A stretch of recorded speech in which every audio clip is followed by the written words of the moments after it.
Você já percebeu que quase tudo que fazemos começa pequeno? Um hábito não nasce do nada e um vício também não. Existe uma sequência acontecendo dentro da mente e ela normalmente funciona assim. Primeiro vem o desejo é o início de tudo. E quando algo chama a sua atenção e o cérebro interpreta aquilo como possível recompensa, pode ser comida, pornografia, bebida, cigarro, redes sociais, jogos, compras, aprovação ou qualquer coisa que gere sensação de prazer ou alívio. Mas afinal, como nasce o desejo? O desejo normalmente nasce através de estímulos, aquilo que vemos, aquilo que ouvimos, consumimos, imaginamos, vivemos ou repetimos dentro da mente. O cérebro começa a associar certas experiências com prazer, alívio, curiosidade ou recompensa emocional. E quanto mais contato existe com aquele estímulo, mais forte o desejo pode se tornar.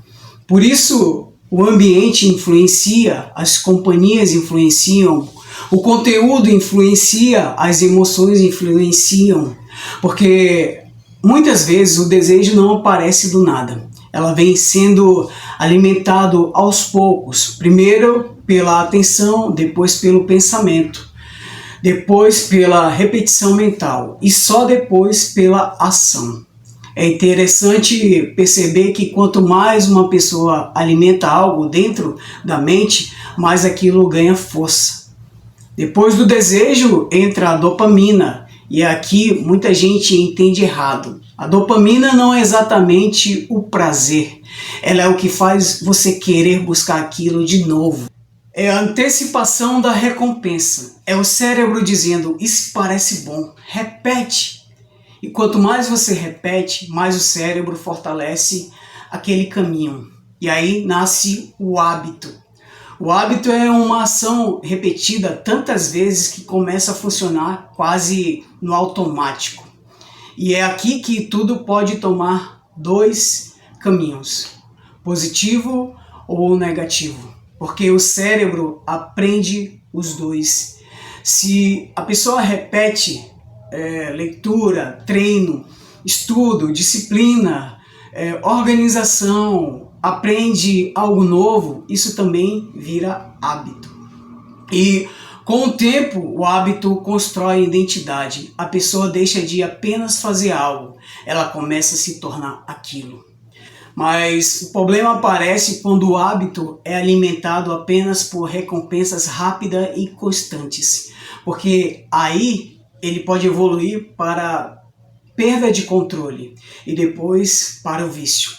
O vício normalmente começa quando a pessoa perde o controle. Ela sabe que aquilo faz mal, mas continua. E quanto mais estímulos, mais o cérebro pede.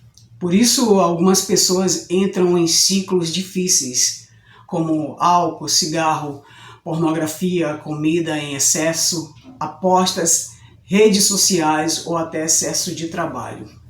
E tudo isso começa pequeno, como eu falei. Um estímulo, um desejo, uma repetição, um hábito.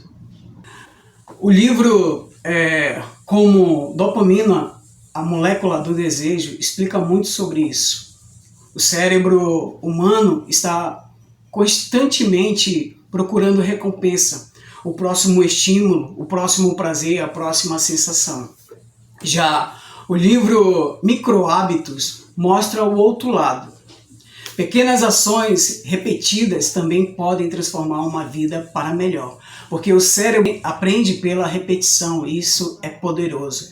Você pode ensinar sua mente a destruir você aos poucos ou fortalecer você todos os dias. E é aqui que entra o autocontrole, porque disciplina não é viver sem desejos, é aprender quais desejos merecem comando sobre sua vida.